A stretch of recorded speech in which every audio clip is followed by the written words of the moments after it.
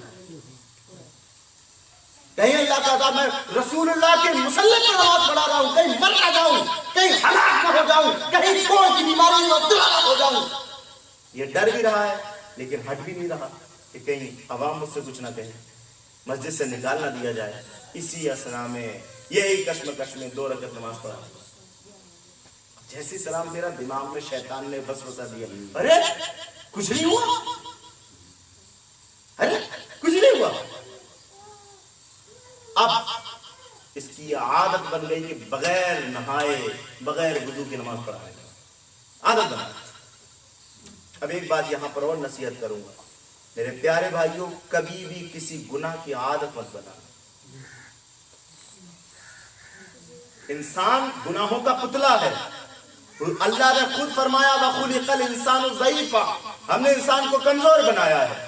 گناہ ہو سکتے ہیں, ہر بندے سے گناہ ہو سکتے ہیں, لیکن مومن کا یہ طریقہ ہوتا ہے کہ جب گناہ ہوتا ہے تو رب کی بارگاہ میں فوراً توبہ کر لے. اور ایک حدیث میں آیا, مومن وہ ہے کہ جب گناہ ہو جائے تو یہ سمجھے کہ میں پہاڑ کے نیچے آ گیا ہوں اور وہ مجھ پر گرنے والا ہے. جب تک توبہ نہ کر لے اس سے اور پلٹ نہ جائے نیکی کی طرف, تب تک اسے چین نہیں آئے. یہ ہے مومن.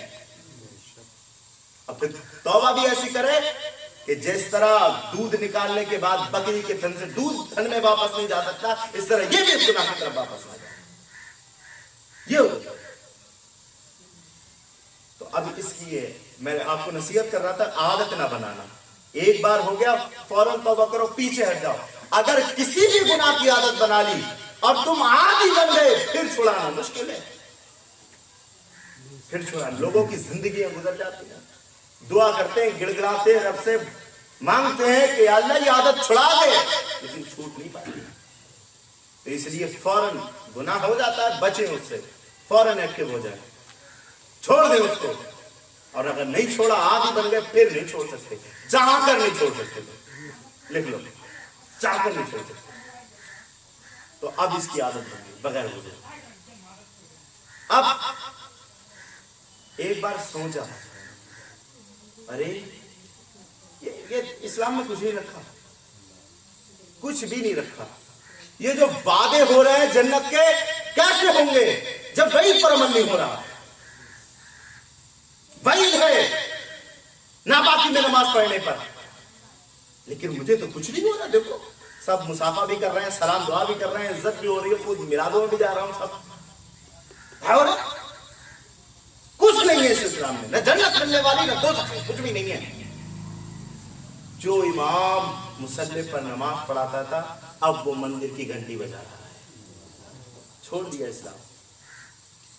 اب جب یہ بات عام ہوئی, پھیلی, علماء کے درمیان تک پہنچی, حضرت حضور معاملہ یہ ہو گیا کہ امام صاحب پنڈت ہو گئے, امام صاحب پنڈت ہو گئے, پجاری ہو گئے, اور یہ کہتے ہیں کہ اسلام میں کچھ نہیں رکھا, نہ وعدہ ہے نہ وعید ہے. وعدہ کا مطلب جنت کا وعدہ, وعید مطلب دوزخ کا. کہ اگر برے کام کرو گے تو دوزخ اور اچھے کام کرو گے تو جنت. کہا نہ بالا ہے نہ بعید ہے, کچھ نہیں ہے, اسلام میں کچھ نہیں رکھا, سب یہ بنائی ہوئی باتیں ہیں. اچھا, کہا یہ کیوں کہا؟ کہا وہ اس لیے کہا کہ اس نے بغیر وضو کے کئی سالوں تک بغیر پاکی کے نماز پڑھائی, اسے کچھ نہیں ہوا, اس پر کوئی عذاب نہیں آیا. علماء فرماتے عذاب نہیں آیا, اس سے بڑا کیا عذاب ہوگا کہ اللہ نے اپنا دین ہی چھین لیا. بات سمجھ رہے ہیں؟ اس سے بڑا کیا عذاب ہوگا. اب ہمیشہ ہمیں کہا کل متاع دنیا قلیل, یہ دنیا کی زندگی تھوڑی ہے. کیسی تھوڑی ہے؟ میرے نبی نے ارشاد فرمایا سمندر ہے, سمندر کے اندر تم انگلی ڈالو, انگلی ڈال کر کے جو نکالو, جو تو تھوڑا سا قطرہ پانی کا تمہاری انگلی پر آئے گا, حضور فرماتے ہیں اس سے بھی زیادہ کم ہے دنیا. یہ دنیا کی زندگی اس سے بھی زیادہ کم ہے. اور پھر فرمایا یہ جو سمندر کا پانی ہے نا, اس سے زیادہ کہیں زیادہ ہے آخرت. اب زندگی بھر چلے گا, اس سے بڑی کیا ہے؟ تو یہ منافقوں کا حال, ضعف اعتقادی, کمزور اعتقادی, کمزور اعتقادی. عقیدہ ہو تو ایسا ہو کہ کوئی کہنے والا کتنی بھی دلیلیں دیتے رہے. وہ تھا نہیں پیر صاحب کے پاس پہنچا تھا نزا کے وقت میں شیطان, کہا تھا یہ بتا اللہ ایک ہے کیسے ہے؟ کہا ایسے ہے ایک, ایسے ہے ایک, ایسے ہے ایک, 360 دلیلیں دی. کہا ایسے ہے نہیں ہے, ایسے دلیل رد کر دی. ایسے ہے, اس کا جواب یہ ہے. 360 اس پیر صاحب نے دلیل دی, 360 شیطان نے رد کر دی. اب یہ خاموش. اب پیر کی طرف رجوع کیا اور کہا حضور اب میرا ایمان خطرے میں, مجھے بھی شک ہونے لگا, میری ہر دلیل کا جواب دے دیا اس نے, کیا کروں؟ کہ یہ کیوں نہیں کہہ دیتا کہ میں بغیر دلیل کے رب کو ایک مانتا ہوں. نعرہ تکبیر, نعرہ تکبیر, نعرہ رسالت, نعرہ غوث, درس قرآن, جام بازار, نعرہ تکبیر, نعرہ رسالت. یہ کیوں نہیں کہہ دیتا کہ بغیر دلیل کے مانتا ہوں؟ مدعی لاکھ پہ بھاری ہے گواہی دے. اللہ نے فرمایا نا مدعی لاکھ پہ بھاری ہے گواہی دے. تو یہ ضعف اعتقادی ختم کر. جو کہہ دیا مولا نے سر کاٹ بھی ڈالو گے تو دیوانہ کہے گا, جو کہہ دیا مولا نے وہی ہو کے رہے گا, محشر میں فقط اس کا ہی فرمان چلے گا, وہ جس پہ ہے اللہ نے قرآن اتارا, آقا ہے. یہ شان ہے. تو کہا یہ جو بھاگنے کی کہہ رہے ہیں نا کہ ہمارے گھر غیر محفوظ ہے, گھر جیسے جائیں گے کوئی اگر لشکر آ بھی گیا, ان سے کفر کا مطالبہ کیا, کفر کر بیٹھیں گے, کافر ہو جائیں گے. اور کہا ہے بھاگنے والوں, اے ایمان رکھتے ہوئے نبی سے بغاوت کرنے والوں, وَلَقَدْ كَانُوا عَاهَدُ اللَّهَ مِنْ قَبْلُ, کیا تم نے جنگ سے پہلے اللہ سے یہ وعدہ نہیں کیا تھا؟ کیا وعدہ؟ لا یولون الادبار, کہ ہم پیٹھے دکھا کے نہیں بھاگیں گے, ہم آخری سانس تک لڑیں گے. اب جب پریشانی آئی, اگر یہی جیت جاتے, مال غنیمت لینے کے لیے سب سے پہلے سب پہ تم ہوتے. اگر یہیں پر تم جیت جاتے تو سب سے پہلے مال کا حصہ تم لینے کا مطالبہ کرتے. لیکن اب جب معاملہ اس طرح کا ہے کہ ہر طرف سے کافر حملہ آور ہیں تو تم بھاگ رہے ہو. وَلَقَدْ كَانُوا عَاهَدُ اللَّهَ مِنْ قَبْلُ, کیا اللہ نے تم سے, اللہ سے تم نے وعدہ نہیں کیا تھا لَا يُوَلُّونَ الْأَدْبَارَ, کہ جنگ سے پیٹ گرا کر نہیں بھاگو گے؟ کب بھاگ رہے ہو بھاگ لو. وَكَانَ عَهْدُ اللَّهِ مَسْئُولًا, اللہ اپنے وعدے کا سوال کرے گا. بھاگ جاؤ, پوچھے گا تم سے قیامت کے دن, اور پھر تمہارے اس بے وفائی پر, بدعہدی پر تمہیں سزا دے گا. بھاگ جاؤ. آگے فرمایا دیکھو یہ رب فرما رہا ہے, یہ قرآن کا فرمان ہے جو میں آپ کو سنانے لگا ہوں. یہ کوئی کسی عالم صاحب کا فرمان نہیں, قرآن کا فرمان ہے. اللہ کہہ رہا ہے, اللہ رب العزت فرمایا قُلْ لَنْ يَنْفَعُكُمُ الْفِرَارُ, محبوب ان بھاگنے والوں سے کہو بھاگ جاؤ. فرماؤ ان سے تمہارا بھاگنا تمہیں فائدہ نہیں دے گا, بھاگ جاؤ. تم یہاں موت دے کر کے بھاگ رہے ہو,